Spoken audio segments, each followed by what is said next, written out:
In 2023, researchers found that 40% of people under 30 exhibit clinically narcissistic traits, double the rate from just 20 years ago. But here's what's shocking. Alexis de Tocqueville predicted this exact cultural breakdown in 1835. While studying American democracy, he discovered a hidden psychological pattern that would eventually transform entire societies into breeding grounds for narcissism. By the end of this video, you'll understand not just why our culture has become dangerously narcissistic, but how Tocqueville's 200-year-old insights give you the power to protect yourself and rebuild authentic community in a world gone mad. Maybe you've noticed that every conversation feels like a performance. Your colleague interrupts your story to tell a better version about themselves. Your friend posts carefully curated vacation photos while complaining privately about feeling empty. Perhaps you've tried having a genuine political discussion only to watch it devolve into who can be more offended. Or maybe it's more subtle. You share a personal struggle, and instead of empathy, you get someone's life coaching advice. You express an opinion, and suddenly you're in a debate about your right to have that opinion. You try to give constructive feedback at work, and you're accused of being toxic or triggering. This isn't just your experience. We're living through what psychologists call an epidemic of narcissism, but it's not just individuals, it's our entire cultural operating system. Think about it. We have influencers who are famous for being famous, politicians who tweet more than they govern, companies that care more about their brand image than their actual products. Social media has become a 24/7 validation factory where people curate fake lives for strangers' approval. Dating apps turned relationships into shopping catalogs where people are discarded for minor imperfections. Even our educational institutions prioritize students' feelings over challenging them to grow. The cost is devastating. Suicide rates among young people have skyrocketed. Anxiety and depression are at historic highs. People report feeling more lonely than ever despite being more connected than any generation in history. We're raising children who melt down when they don't get a trophy, and adults who can't handle criticism without claiming victimhood. But here's what most people don't understand. This isn't a modern phenomenon. It's the predictable result of cultural forces that Alexis de Tocqueville identified in 1835. While visiting America, he saw exactly how democratic equality could eventually create a society of isolated, validation-seeking individuals who mistake self-obsession for self-love. What if I told you that Tocqueville not only predicted our narcissistic culture, but also provided the blueprint for escaping it? His approach doesn't just help you understand why everyone seems so self-absorbed, it gives you the philosophical tools to navigate this cultural crisis and build something better, starting with your own life. In the 1830s, he watched Americans obsessively pursuing individual success while becoming increasingly disconnected from each other. He observed what he called restless hearts, people who had everything they thought they wanted but remained perpetually dissatisfied. He saw how democratic equality, while liberating people from aristocratic oppression, also severed the social bonds that had traditionally given life meaning. Here's what made Tocqueville brilliant. He understood that human psychology doesn't exist in a vacuum. The way people think, feel, and behave is shaped by their social and political environment. Change the environment, and you change the psychology. What Tocqueville called Individualism in 1835, we now recognize as the cultural foundation of narcissism. But his insights go infinitely deeper than modern psychology because he understood the structural forces that create narcissistic cultures. While contemporary therapy focuses on healing individual narcissists after they've already developed pathological patterns, Tocqueville showed us how entire societies become narcissistic, and more importantly, how to prevent it. His approach succeeds where modern psychology often fails because he addresses the root cause rather than just treating symptoms.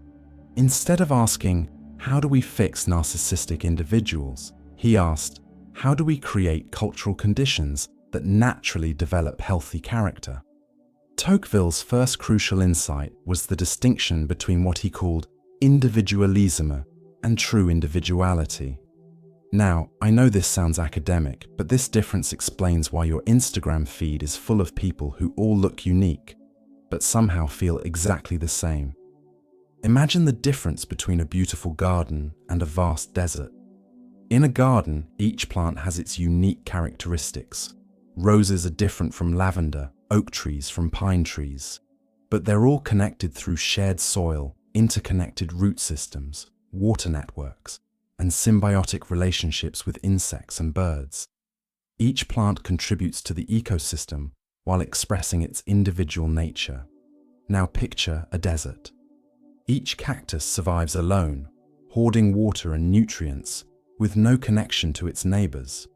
Every cactus looks different, but they're all doing the same thing, surviving in isolation, focused entirely on their own needs. Tocqueville saw that democratic societies naturally tend toward the desert model. He wrote about how equality makes people feel that they owe nothing to anyone and expect nothing from anyone.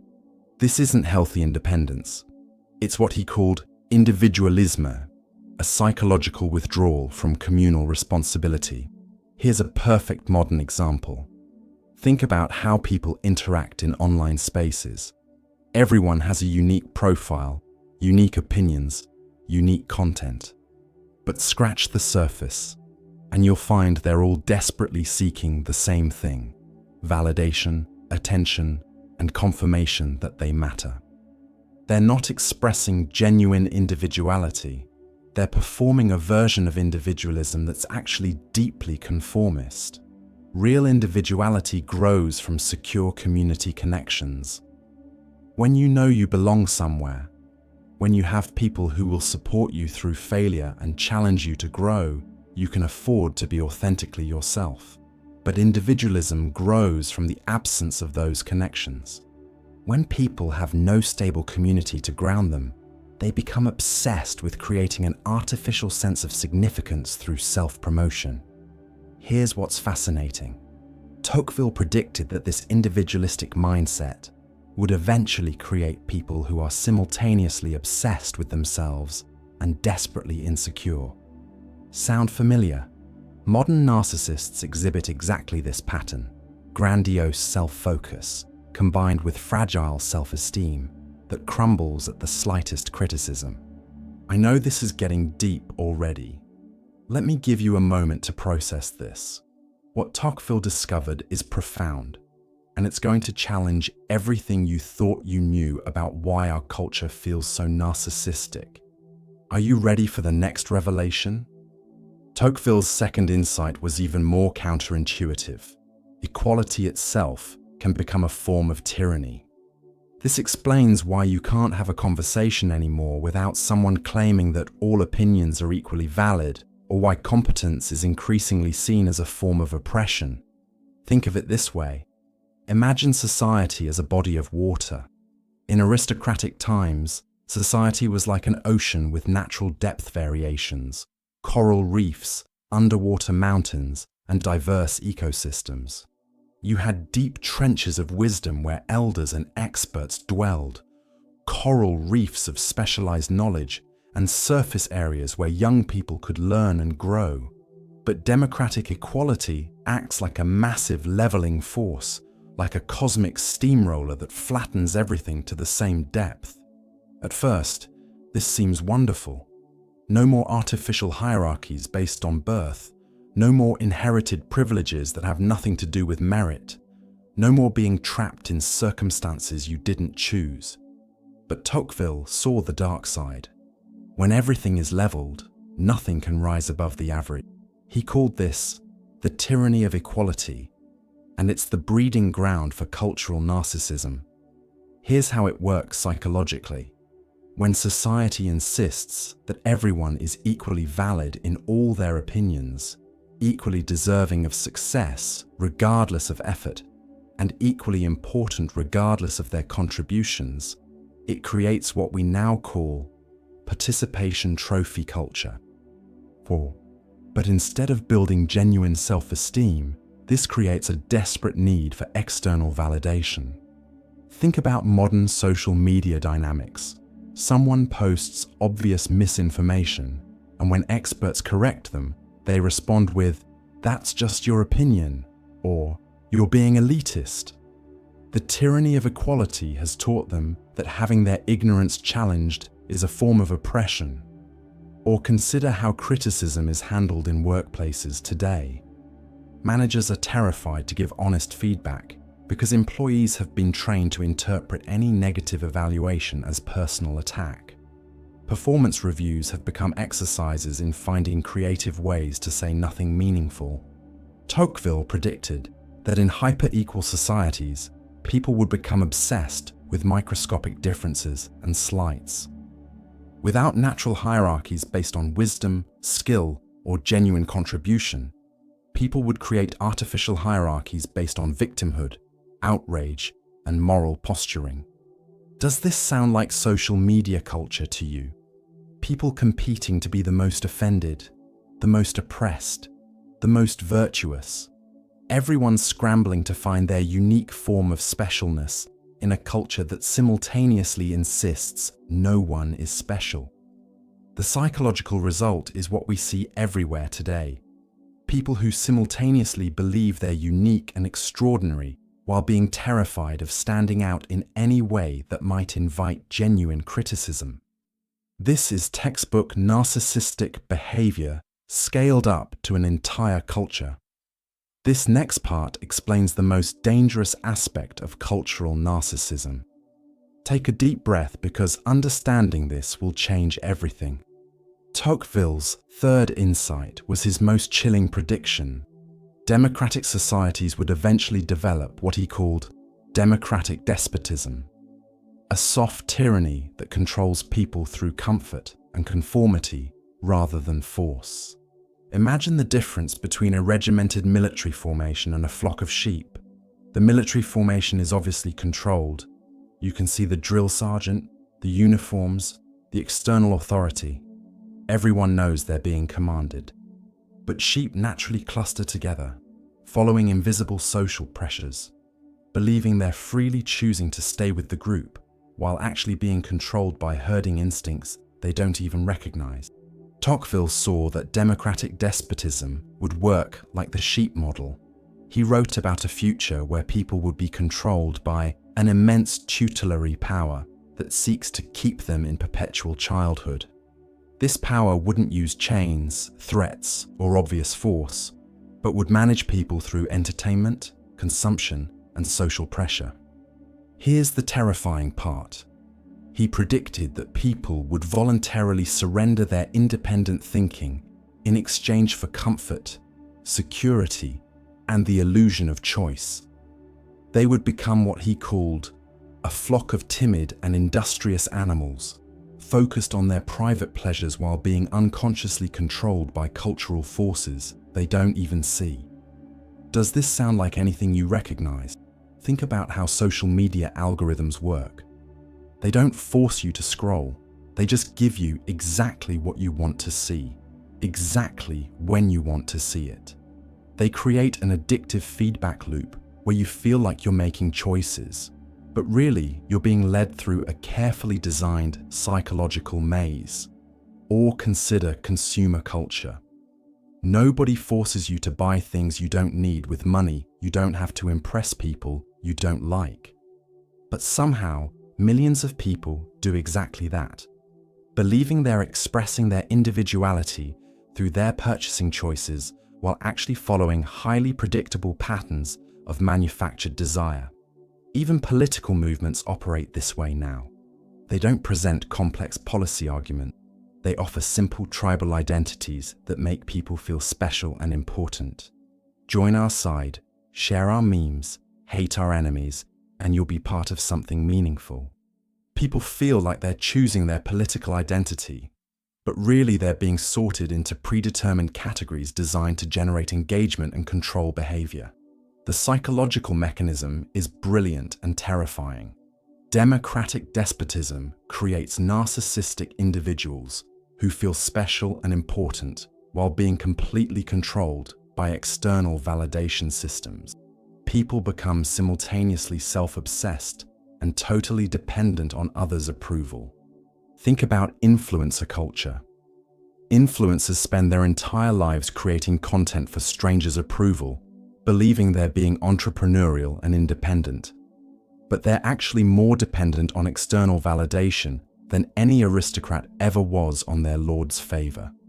At least aristocrats knew they were in a hierarchy.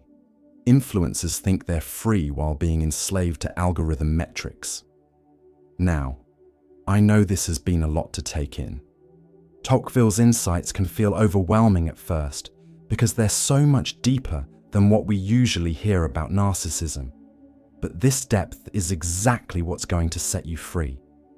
Are you ready to learn how? Here's where Tocqueville becomes truly revolutionary. While identifying the problem, he also provided the solution, what he called the art of association, the intermediate communities that stand between the individual and the state. Think of associations like bridges over a dangerous river. On one side, you have isolated individuals obsessed with their private concerns, scrolling through social media, pursuing personal pleasure, and wondering why they feel so empty.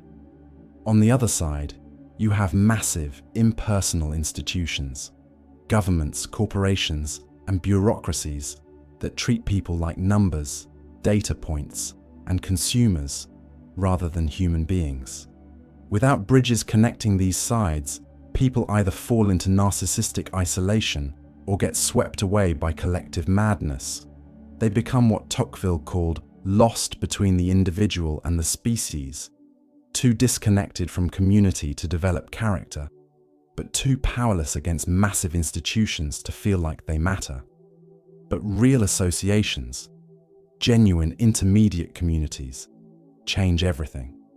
These aren't just social clubs where people hang out with people like themselves, or hobby groups where people pursue personal interests. Tocqueville was talking about civic organizations, religious communities, professional associations, volunteer groups, and local governance bodies that give people meaningful roles beyond their private interests. Here's why this cures narcissism. Real associations require what narcissists lack. They demand the ability to subordinate personal desires to collective good. They require accepting criticism and feedback from people who matter to you. They force you to develop genuine skills and competencies rather than just building a personal brand. And they provide meaning through actual contribution rather than just recognition. But here's what's brilliant about Tocqueville's approach. He understood that you can't just tell people to be less narcissistic. Character isn't developed through willpower or positive thinking. It's developed through practice in environments that naturally reward virtue and punish vice. When people participate in genuine associations, they automatically develop empathy because they have to work with others toward shared goals. They develop humility because they encounter people who know more than they do. They develop resilience because they experience both success and failure in supportive environments. They develop purpose because they're part of something larger than themselves. Think about the difference between someone who learned to play music alone in their bedroom versus someone who learned in a community band. The bedroom musician might develop technical skill, but the band member develops collaboration, timing, mutual support, and the ability to make something beautiful with others. They learn that their individual contribution matters, but only in relation to the whole. This is why Tocqueville's solution works, where modern psychology often fails. Instead of focusing on individual therapy after people have already developed narcissistic patterns, he focused on creating healthy cultural environments that naturally produce healthy individuals. Prevention rather than treatment. structure rather than just individual willpower. The most powerful example is local governance. When people participate in town halls, school board meetings, or neighborhood associations, they encounter the real complexity of collective decision-making. They learn that their personal preferences aren't the center of the universe, that other people have legitimate but different needs, and that creating good outcomes requires listening, compromise, and genuine effort. So how do you apply Tocqueville's insights to protect yourself from cultural narcissism and start building authentic community? Here are 4 micro-specific steps that address the exact cultural forces he identified. Step 1. The Individualisme diagnostic. Tocqueville's individual versus individualist test. Tonight before bed, ask yourself, what did I do this week that served someone else's interests without any direct benefit to me? Not things that made you feel good about yourself, not things that improved your reputation, not things that might lead to future benefits, genuinely selfless actions. If you struggle to answer, you're experiencing individualism. Tomorrow, when you're in line at the grocery store, let someone with fewer items go ahead of you. Notice any resistance you feel. Thoughts like, I was here first, or they should have planned better, or what if more people want to cut? That resistance is individualism pushing back against civic virtue. But here's the key insight. Start paying attention to how this small act changes your internal state. When you break the individualism habit, you'll notice you feel more connected to the world around you, less focused on protecting your personal advantages, and more aware of others as real people rather than obstacles or resources. Step 2. Resisting the tyranny of equality, building intellectual hierarchy skills. When someone demands that you validate their obviously uninformed opinion because all opinions are equally valid, practice saying, I respect your right to that opinion, but I think you're wrong, and here's why. Start with low-stakes situations. If your co-worker insists that their consistently late arrival is just as valid as punctuality, because everyone has different time orientations, don't nod along to avoid conflict. Instead say, I understand people have different rhythms, but when we agreed to start meetings at 9, showing up at 9:15 affects everyone else's schedule. That's not just a different time orientation, it's not following through on commitments. The key is respectful disagreement without personal attack. Don't try to change their mind or win an argument. Just refuse to pretend that all positions are equally reasonable. You're not being mean. You're maintaining intellectual standards that allow for real conversation. Step 3. Creating micro-associations, building genuine intermediate community.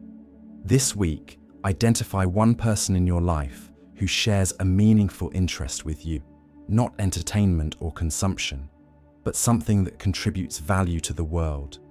Propose meeting weekly to work on that shared interest. If you both care about local history, suggest spending Saturday mornings researching and documenting stories from your neighborhood. If you both want to improve at writing, start a micro-writing group where you give each other honest feedback. If you both care about environmental issues, commit to spending 2 hours each week cleaning up a local park or waterway. The key is consistent commitment to something beyond personal pleasure. This isn't therapy or socializing. It's productive collaboration that creates value for others while developing your own character. Notice how working towards shared goals automatically reduces your need for external validation and increases your sense of meaningful connection. Step 4. Civic engagement practice. Breaking democratic despotism through local participation. Open Google Maps right now, search for town hall or city council in your area, and find out when the next public meeting is. Attend that meeting this month, even if you don't have strong opinions about the agenda items. You don't need to speak or become a political activist. Just witness how local governance actually works. Listen to how citizens present concerns, how officials respond, how decisions get made. Notice the difference between social media politics, performative outrage designed for viral engagement, and actual governance, complex trade-offs requiring real compromise. If there's a discussion about local budget priorities, pay attention to how different community needs compete for limited resources. Listen to the school board member explaining why they need more funding, and the taxpayer advocate explaining why increases aren't sustainable.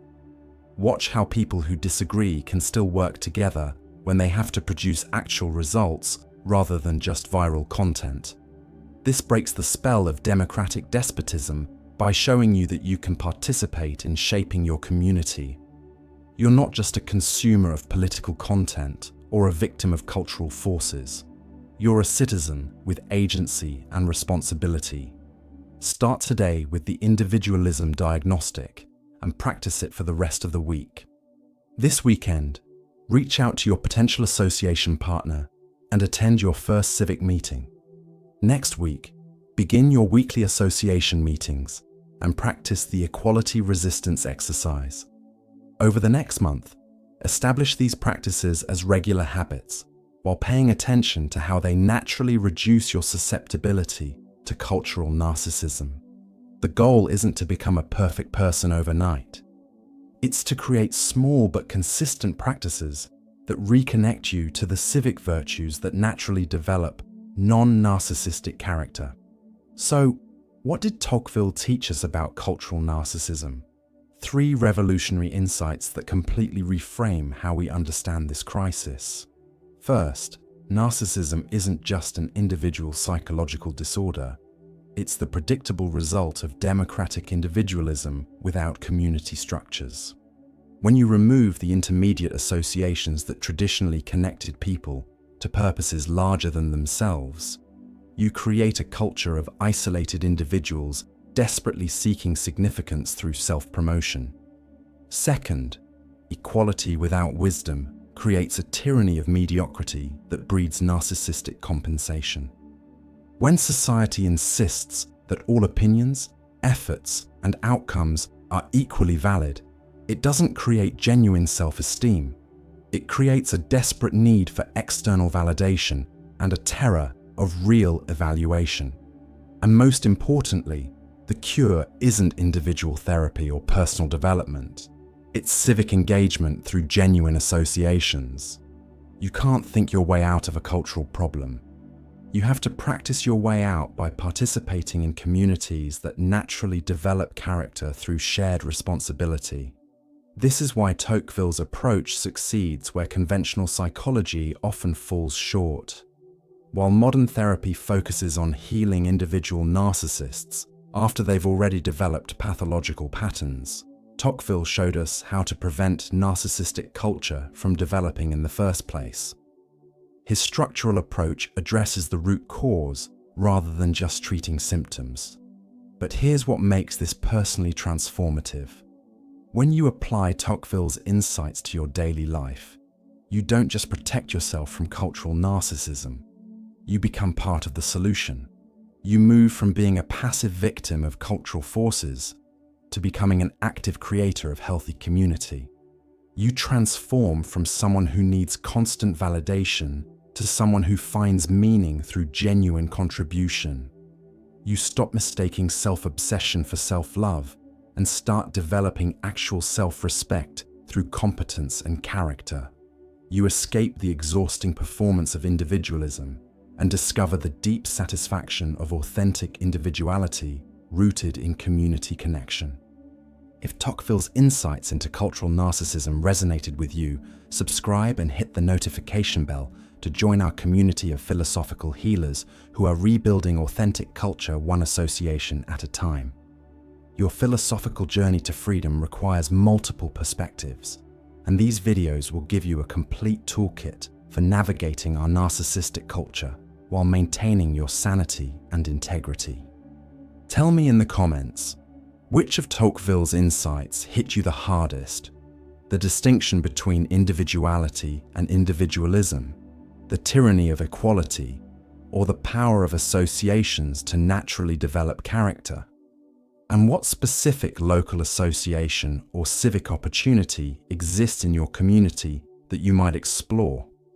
Your engagement helps me understand how to serve this philosophical community better, and more importantly, it helps other viewers see that they're not alone in recognizing these cultural patterns. Remember, in a narcissistic culture, participating in genuine community isn't just personal healing. It's a revolutionary act that helps restore the civic virtues our democracy depends on to survive.